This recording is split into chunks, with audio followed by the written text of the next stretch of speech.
No cinema, vivemos os nossos sonhos e os sonhos coletivos. Assim que as luzes se apagam, apagamos a crença na vida real e acreditamos que real é o que está na tela. Há quem diga que a primeira sessão de cinema aconteceu 2000 anos antes dos irmãos Lumière, na imaginação de Platão.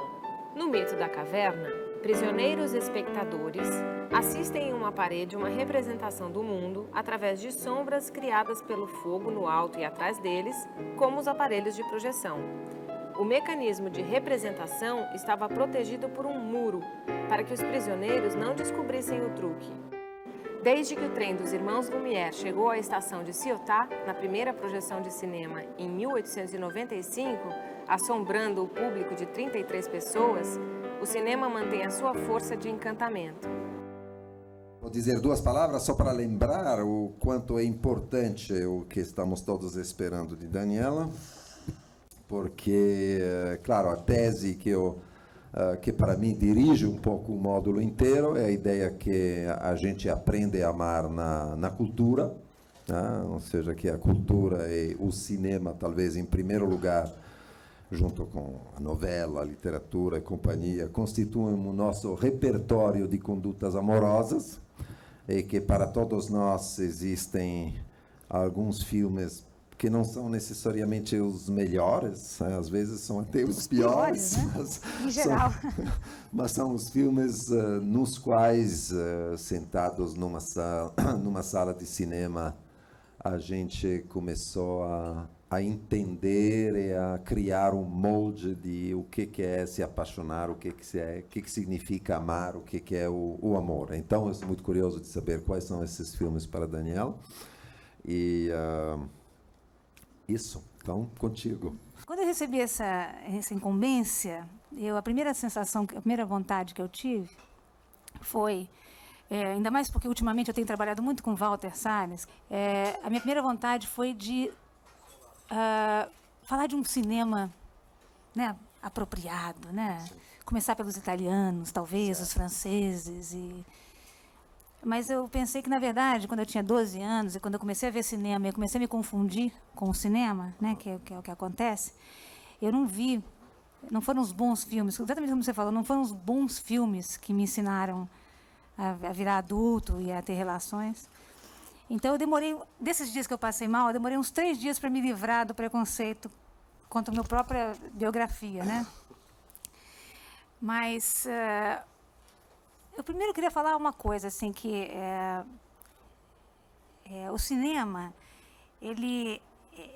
isso que o Contato começou a falar, né? O cinema tem essa capacidade até é engraçado que o cinema é projetado, né? E essa palavra se aplica muito, né? No cinema, inclusive existem teorias de que a linguagem cinematográfica é quase uma espécie de um sucedâneo,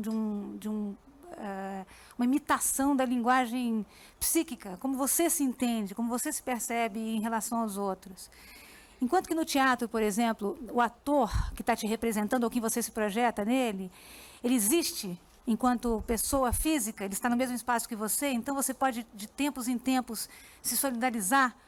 Quando, por exemplo, me aconteceu muito, eu que sou de teatro, uma plateia está ansiosa e está achando a peça chata e começa a se mexer, aí você se dá conta que o ator está sofrendo aquele mal-estar. Então, a projeção se interrompe, porque você passa brechtianamente, você passa a se dar conta de que tem um ser humano ali sofrendo o mal-estar de uma peça que não está dando certo. No cinema isso não acontece. Nunca tem intermediação do ser humano, só tem você e o personagem. As relações entre sonho, psicanálise e cinema já foram apontadas inúmeras vezes. Em 1900, Freud publica A Interpretação dos Sonhos e Méliès, seu primeiro filme importante. Cinema e psicanálise abrem para o cidadão da virada do século uma caixa de Pandora com desejos e perversões que a civilização tentava esconder. Para Walter Benjamin, a câmera nos abre, pela primeira vez, a experiência do inconsciente óptico, do mesmo modo que a psicanálise nos abre a experiência do inconsciente pulsional. Para Roland Barthes, existe uma situação de cinema, e esta situação é pré-hipnótica. Para Félix Guattari, o cinema é o divã dos pobres. A enorme transformação introduzida pelo cinema em que as ficções passaram a se transformar em verdadeiro patrimônio cultural, a partir do qual cada um organiza seus ideais, escolhe identificações, sonha com a possibilidade de vida futura, aprende, vive de alguma forma de maneira vicária, mas vive experiências completamente diferentes da dele, então conhece tipos de empatia, de simpatia com situações que ele nunca viverá, então expande o campo da sua experiência humana. É politicamente incorreto dizer isso, mas seríamos principiantes e amadores em matéria de amor se não tivéssemos o cinema e a literatura. A maioria dos filmes que eu vou citar são filmes que são adaptações de literatura. Coincidentemente, não sei porquê, eu não consegui avançar nesse sentido. Mas eu sei que na literatura também, se eu tivesse lido algumas dessas histórias, algumas até eu li, teria uma outra intermediação, quer dizer, o tempo da ação não é o tempo da leitura. A leitura tem um tempo outro, não é o tempo psíquico. Você demora, um pensamento escrito, ele demora muito mais tempo do que ele vivido, né? Então, não é... E o cinema, eu acho que...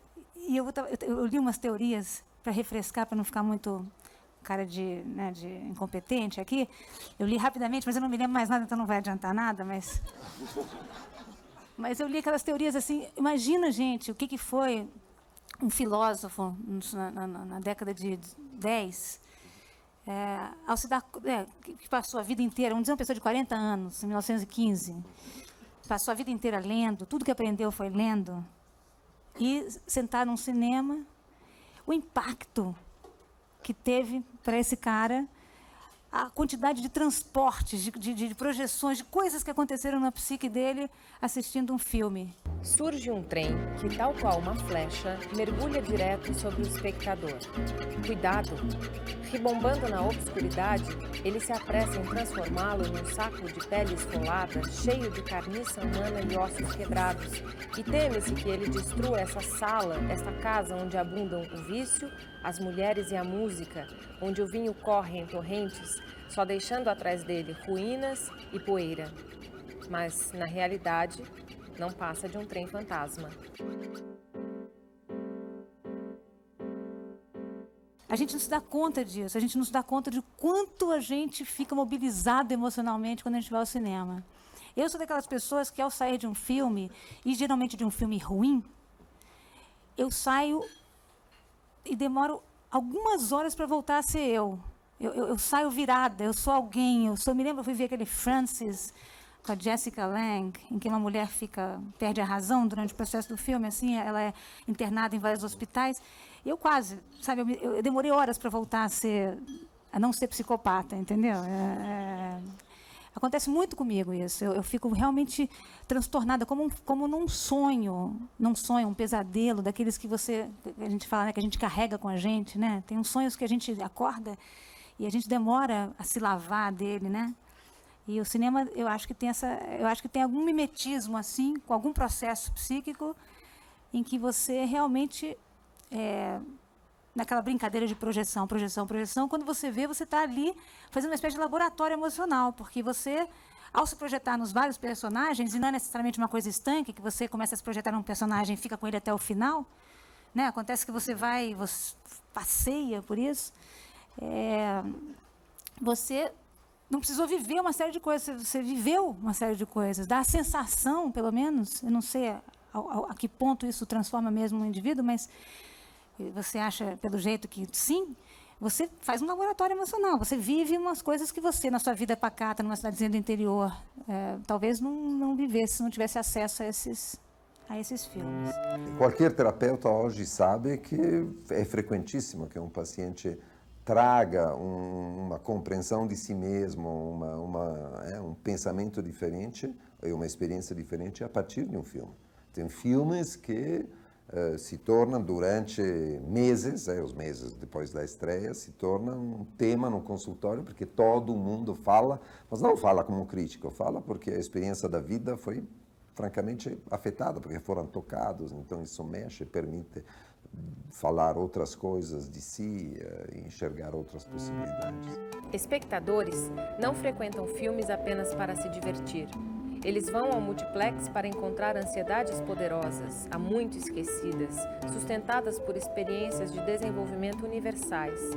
Ao se confrontarem à distância, em um cinema escuro, eles têm a oportunidade de redirecionar aquelas ansiedades e ir embora enriquecidos e revitalizados. Como acontece com todas as formas de arte, quando estudamos filmes, nós estudamos nós mesmos. Eu gostaria de saber como você define a essência do amor. Uma coisa assim, quer ver? Uma pessoa assim no escuro, andando, uma música vem entrando. Lararara, né? Vai dando um nervoso.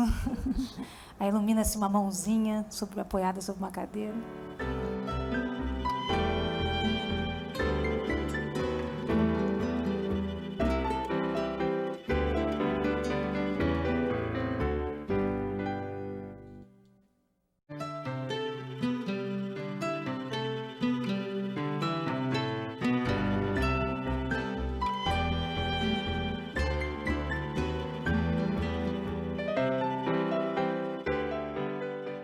Eu até fiz uma escolha retroativa, porque assim, são tão influentes esses filmes na minha vida que os meus casamentos, eles passaram por todos esses filmes. Em 1913, a escritora russa Lu Salomé foi visionária. Ela observou que a técnica cinematográfica é a única que permite uma rapidez de sucessão das imagens que corresponde, mais ou menos, às nossas faculdades de representação, e que o futuro do filme poderá contribuir muito para a nossa constituição psíquica. Passado quase um século, o cinema é hoje, de fato, parte da nossa vida mental e afetiva. Então, o primeiro filme que me impactou assim e que eu vi que meu casamento tinha muito a ver, um casamento mais comprido, quer dizer, agora não, o casamento presente é mais comprido, mas o anteriormente mais comprido, com o Gerald, né? Com Gerald. Eu amo o filme, até hoje, realmente não tenho vergonha de dizer que é um filme que eu adoro. É um péssimo filme, porque é um filme sem nenhuma qualidade assim, de exploração da linguagem cinematográfica, sem nenhuma pretensão. É um filme absolutamente para crianças, jovens, coisa e tal. Mas, quando o Bernard Shaw escreveu Pigmalião, que é a história em que o filme foi baseada, ele estava discutindo uma questão muito importante, que é essa questão de se transformar uma pessoa, né? Pegar uma pessoa num estágio e transformar, não só estágio, não, pegar uma pessoa, a alma de alguém, e transformar a alma de alguém completamente. E, no caso, um homem faz isso com uma mulher que se dispõe, né? Na verdade, ela vai procurar ele no filme e no livro. Ela vai procurar o cara, porque ela acha que ela percebe nele a possibilidade de transformação social. Ela percebe por algumas razões lá que se ele ensinar para ela o que sabe, ela vai poder sair dessa condição de vendedora da rua para uma flower shop girl que ela quer ser. Ela quer trabalhar como balconista numa loja e ela vende na rua. E ele vê nela a oportunidade de exercer seu poder e de transformar uma pessoa completamente. Ele se apaixona e ela descobre que aquela instrumentalização que ele deu para ela, aliada ao que ela já tinha de tão impetuoso, tão interessante, na verdade superaram a personalidade dele, e agora é ela que é interessante e é com ela que ele tem que aprender. E eu gostava muito desse filme, eu não sabia por quê. Depois, no meu casamento, eu descobri por quê. Porque, justamente, eu fiz igual, em tudo igual. Eu, quando conheci o Gerald, eu percebi nele uma mudança, porque ele era uma pessoa extremamente interessante, culta, fascinante. E aí eu fui como Lisa do Little, falei, toma conta de mim, me diz aqui para onde eu vou, o que eu olho, o que eu devo fazer. e depois eu fiquei mais interessante que ele. Então esse filme realmente, eu devo dizer que a história da minha vida, não só pessoal, como a minha vida profissional, começou no My Fair Lady. Viver, entre outras coisas, é não só ter experiências, né? Mas é também capitalizá-las. E a gente capitaliza as experiências sob forma de histórias, né? O tempo inteiro. Não é preciso estar numa terapia para sentir a necessidade, de alguma forma, de se contar a vida da gente, a contá-la para nós mesmos, implicitamente, silenciosamente, parcialmente, mas contá-la para nós mesmos como um romance, né? Aliás, muito frequentemente alguém vai ver um psicoterapeuta ou um psicanalista com essa ambição, que é perfeitamente legítima, de ter uma ajuda para reconstruir a sua vida como uma história que poderia ser narrada, né?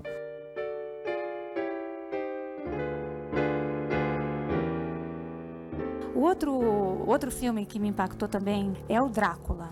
A questão que eu acho muito interessante, e que também tem a ver com essa mesma coisa da Doolittle, que é a questão, a ambiguidade entre ser vítima e ser algoz, entendeu?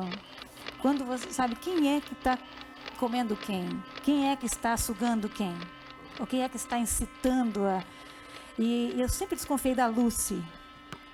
A Lucy é a mulher, é a super simpática e doce e virginal mulher que é atacada pelo vampiro, né, pelo Drácula.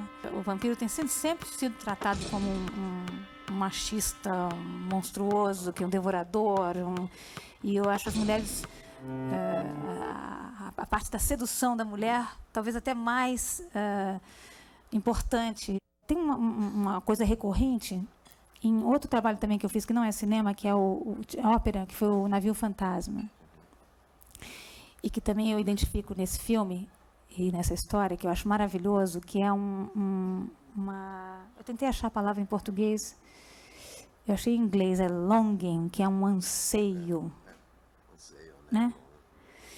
E é um anseio, assim, disforme, um anseio não claro, que a mulher, né, tem de algo que ela não viveu ainda, mas que ela sabe que dentro do horizonte da vida dela, se ela não fizer alguma coisa, explosiva, se ela não fizer uma coisa radical, ela olha o horizonte assim e não vê que no projeto de vida dela ela vai realizar. Então, tem um anseio que ela interpreta como medo, que ela interpreta como desejo, ela interpreta erroneamente de várias formas, e que nesse filme ele se concretiza na figura desse monstro sugador, entendeu? Ele se resolve, ela está numa vida... Essa mulher, ela é casada, muito feliz, numa cidadezinha pacata, é uma pessoa de meios, está casada com, acho que um doutor, alguma coisa assim. Então, quer dizer, está tudo certo, ela é linda, o marido é lindo, não sei o que lá, mas tem um anseio. Algo... As mulheres têm anseios. Tem. Eu fiquei feliz quando eu vi, assim, sabe? Eu acho que, em retrospecto, eu falando assim, eu me identifiquei com essa, né, de estar numa... enfim, a minha vida não era nada...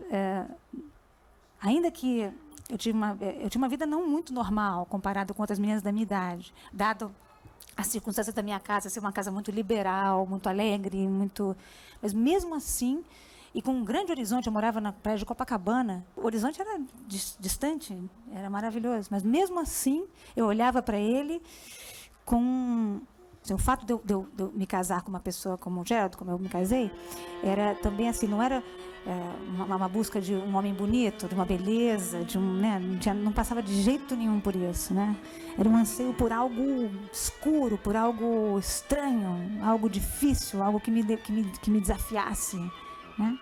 Então, esse anseio por algo fora do que se vê no horizonte da vida é uma forma de amar, que aí começa a complicar, né, a vida, porque você não ama exatamente aquilo que te faz bem, né? Você ama aquilo que te faz, que te excita, que te leva para né, aquele negócio Eros e Thanatos, né? Te leva mais perto da morte, você começa a andar nesse lugar muito estranho aí que excita, que é perto do abismo, que é perto da morte, né? Personificado, Eros é o deus do amor, o mais belo entre os deuses imortais, segundo Hesíodo. Do ponto de vista cósmico, após a explosão do ser em múltiplos seres, o amor é força, a alavanca que canaliza o retorno à unidade. O amor é a busca de um centro unificador. Eros é fonte de progresso, porque é união e não apropriação. A palavra Thanatos tem como raiz dissipar-se, extinguir-se, tornar-se sombra. Thanatos é uma inversão da vida.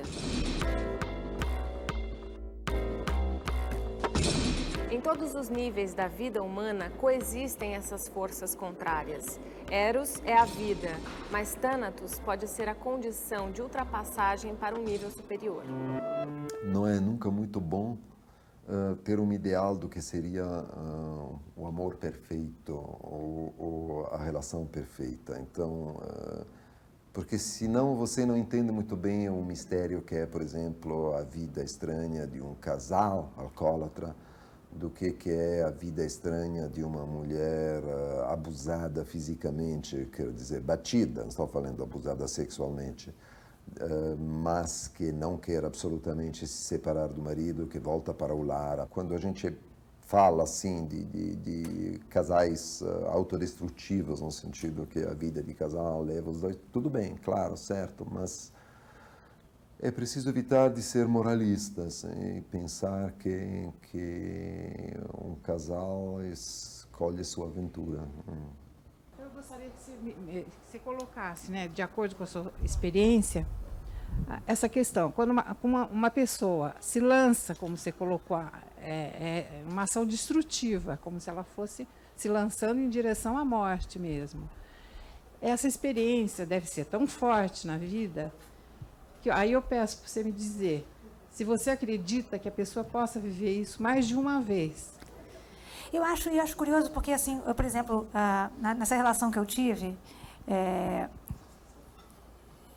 e eu reconheço isso em outros casais, porque isso é uma coisa, essas coisas são meio arquetípicas, né? Não é que não estou falando aqui uma coisa que ninguém nunca viveu, pelo contrário, tanto que no cinema já está, enfim. E eu acho que é uma coisa que se renova, esse desejo pelo obscuro, mas é assim o desafiante, aquilo que te tira, porque você vai o acomodar-se, o dominar o horizonte, dominar até onde o horizonte vê, é uma coisa terrível, uma coisa que te dá gastura. E você tem a gente tem, eu acho, né? Tanto que a gente conseguiu chegar até aqui, o ser humano, né? Conseguiu chegar até aqui, sempre arriscando e arriscando mais um pouco, e arriscando mais um pouco. Quer dizer, eu naturalmente, eu estou falando isso toda metida, mas eu não fiz duas vezes. Só fiz uma. Em termos das relações, só fiz uma. Mas no trabalho, por exemplo, o cinema para mim é isso. O cinema para mim é um anseio da porra. Sabe? É um negócio assim, e eu sei que é muito difícil, é muito desafiante, muito terrível, difícil mesmo, você não pode imaginar. E eu estou aqui, quer dizer, mais uma vez tentando lidar com isso, entendeu? Ao realizar mais um filme, ao pensar mais um filme. Então, quer dizer, na vida pessoal eu abandonei esse desejo, esse anseio em relação a isso, mas eu continuo com ele, exercendo ele, vivendo ele em outras coisas.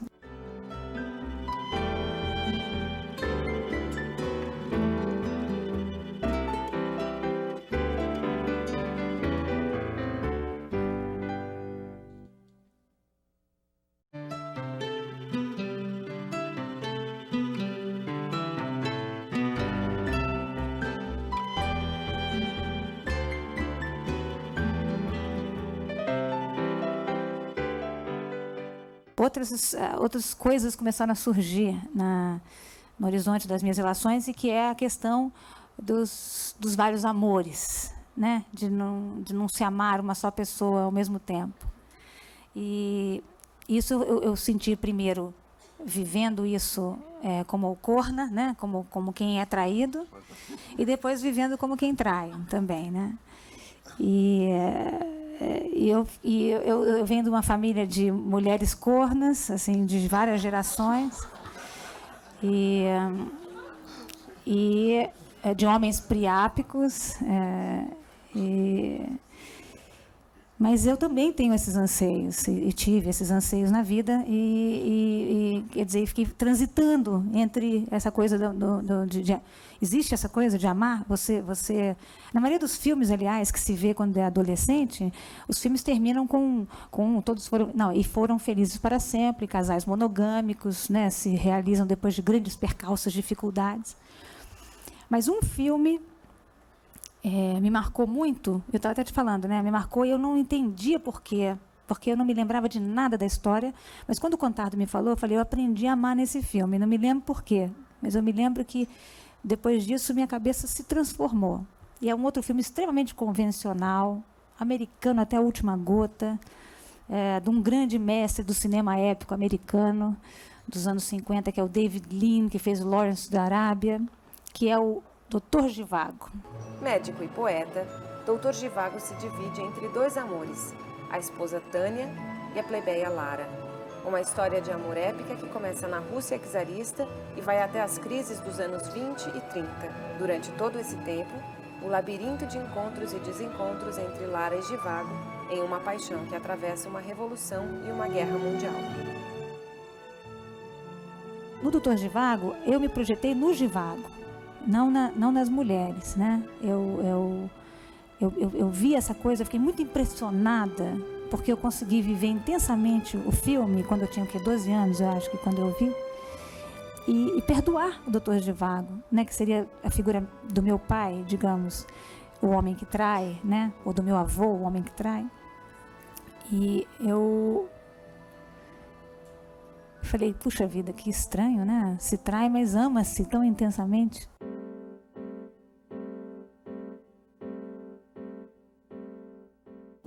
É possível, claro, amar uma pessoa e transar com 5, isso não tem problema nenhum. Não estou dizendo que a pessoa deva gostar, está sendo amada, deva gostar, mas possível, claro que é, porque sexo e amor são coisas que tanto para uma mulher quanto para um homem podem perfeitamente se separar, ser mantidas separadas. Agora, amar mais de uma pessoa no sentido do apaixonamento, eu acho que sim. De alguma forma, é bom que seja assim, porque se não fôssemos capazes de amar mais de uma pessoa, amaríamos a mãe todos para a vida inteira, é só ela. Nesse filme, o Dr. Zhivago, era interessante porque eu acho que eles estavam experimentando com mais ousadia, assim, abusar das técnicas para fazer você chorar, para você se emocionar.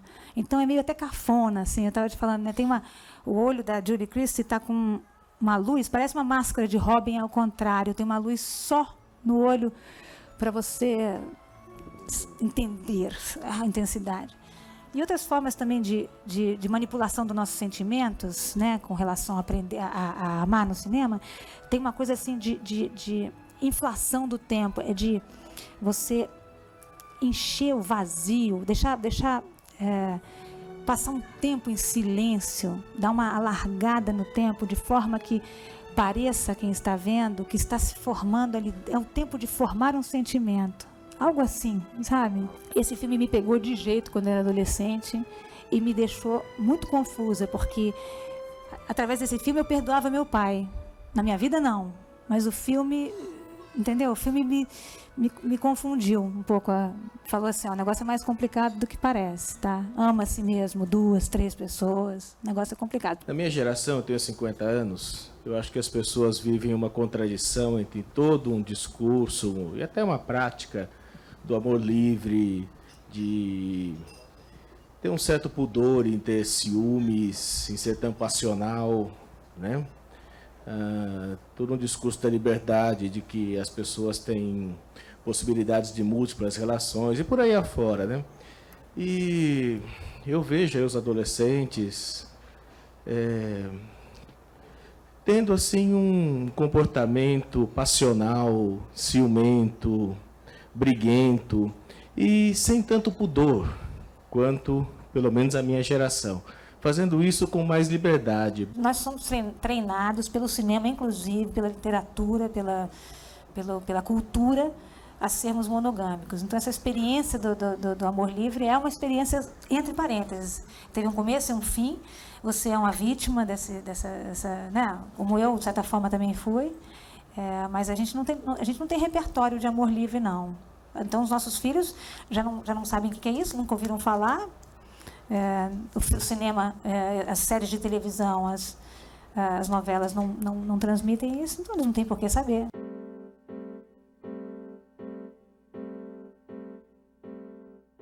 Quando se começou a fazer cinema, a princípio se fez cinema mimetizando o teatro, que é como se faz televisão até hoje, né? Que é botar uma câmera aqui e filmar a cena.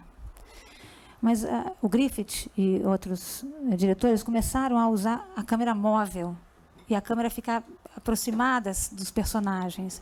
Então você começa a criar uma situação em que uma cena é construída de vários planos separados. E a gente, é muito interessante, por causa dessa coisa que eu estou te falando, dessa identificação com a linguagem, não é linguagem não, mas com as formas psíquicas, você aceita que uma série de cenas desconexas assim, aqui tem uma cadeira vermelha, mas quando olha para mim, digamos, tem um outro objeto atrás, você aceita que nós estamos no mesmo lugar, que nós estamos conversando. Então, tem uma série de convenções que o público foi aceitando com muita naturalidade, como perfeitas representações do real, sabe? O real era representado, mesmo que totalmente feito de partes totalmente separadas. E uma das técnicas mais notórias, assim, fortes da confecção do cinema é a questão do olhar. E não é abstrato, olhar mesmo, para onde está apontando o olho. E quanto tempo esse olho aponta? Tem dois momentos, né? Tem você filmar o olho e você determinar em que direção esse olho olha e aí, em contraplano, botar em raccord, o próximo plano, o seu objeto que está sendo olhado. E aí se constitui o fall in love. No início, o cinema era atração de circo, representando cenas bizarras ou servindo como mera curiosidade. Mais tarde, passou a ser teatro filmado. A câmera parada registrava a peça de um ponto de vista fixo. Em um acaso, o mágico Georges Méliès descobriu o corte. Ele filmava o movimento das ruas quando a sua câmera parou por uns instantes e no lugar de um veículo que passava, surgiu um outro diferente. Mas foi com D.W. Griffith que o cinema passou a contar histórias de medo, de suspense, de heroísmo, mas principalmente histórias de amor.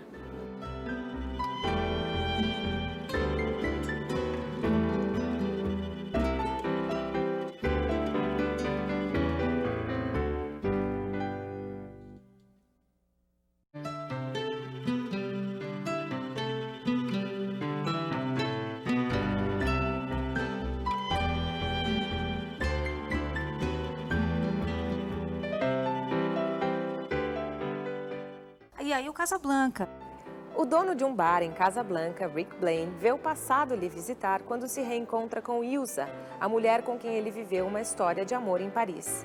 Mas agora, Ilsa está casada com o líder da resistência ao nazismo, Victor Laszlo, e eles precisam da ajuda de Rick para fugir para a América. Ilsa e Rick ainda se amam de maneira tão intensa quanto no passado, mas esse amor agora é ainda mais difícil de se realizar.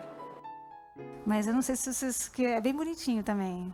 Que é também uma outra coisa importantíssima também, que são assim, juntando tudo, amarrando tudo com o Higgins, com a Doolittle, que é assim, um casamento que é...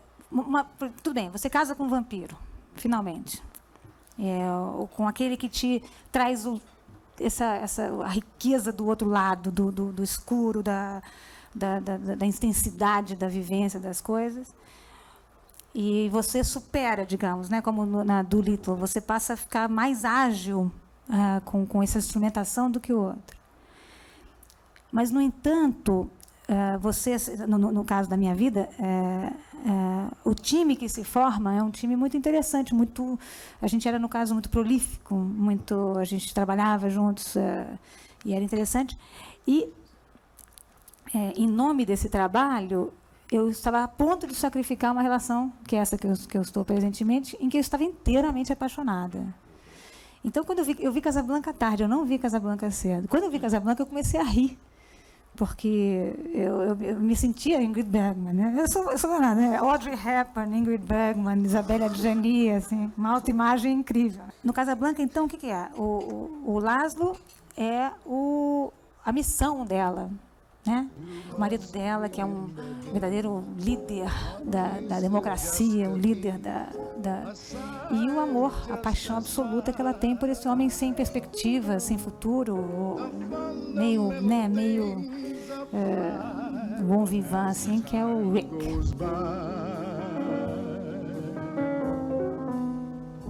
O cinema trouxe de volta a relação do homem com a fisionomia, que a literatura tinha, o império da literatura tinha abandonado, né?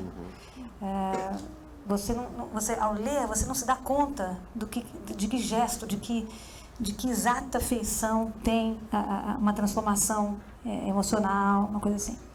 Então, é muito interessante porque, por exemplo, o Bogart chega a ser quase uma estátua, né? Ele praticamente não move ruga nenhuma do rosto, nem nada. Ele está super durão, todo o tempo, assim, com relação a ela. E quando ela desiste, o rosto dele se transforma microscopicamente. Mas ele acaba de cair no golpe dela. Não é um golpe, ela realmente é apaixonada por ele, mas ela usou até o recurso de tentar eliminá-lo da vida dela fisicamente, mas não conseguiu. E aí o choro dela realmente convence ele. Você vê isso assim, e é fascinante. Nós viramos, espectadores de cinema, nós viramos expert em expressão. O que é fascinante, que nos deu também outro tipo no aprendizado da vida, nos deu outro tipo de repertório, que é o de reconhecer certas transformações do rosto que indicam certas coisas, né? Tanto que a gente imita, né? Na vida a gente imita essas expressões e a gente aprende a reconhecer também. Nós nos comportamos cinematograficamente, nós aprendemos a fazer esse gesto, por exemplo, que estou fazendo agora. Não sei se eu aprendi em algum filme, mas foi olhando, finalmente olhando os outros e os filmes. Não sei, quando eu tinha 14 anos, não sei porque todo mundo, na hora de acender um cigarro, era exatamente como Bogart. Aprendemos com Bogart como é que se faz. Aí no final, tem a cena final, eu estou sendo realmente safada aqui, porque eu estou usando duas cenas absolutamente clássicas, né? Tanto essa, aí os dois até voltam, eles namoram, né, nesse filme, depois disso. E aí finalmente ela topa ficar com ele. Ela diz, é isso mesmo, eu estou apaixonada mesmo, vou abandonar a minha missão na vida e vou ficar com o homem que eu amo. Aí ele toma decisão por ela, mas que ela aceita. Quer dizer, ninguém toma decisão por ninguém, né? Ele toma, mas ela aceita a ideia. Na minha vida pessoal, eu não aceitei as frases do Rick e fiquei com o Rick. Eu abandonei a missão em pleno voo e achei mais legal ficar com um pouquinho de sala apaixonada, mesmo que isso significasse talvez interromper minha carreira, eu realmente me joguei do alto do despenhadeiro numa outra vez, né? Agora não em direção à morte, agora em direção à vida, em direção à luz.